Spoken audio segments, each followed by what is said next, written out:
चुरंगी का ब्रिज है, ये इस पे ये पोल जो है वो गिर रहा है और नीचे देखें आप ये कितना ट्रैफिक आ रहा है।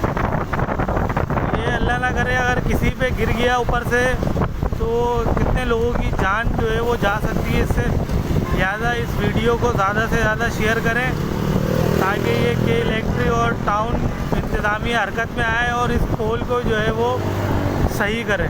सदका जारिया समझकर जो है वो इसको आगे फॉरवर्ड करें। शुक्रिया।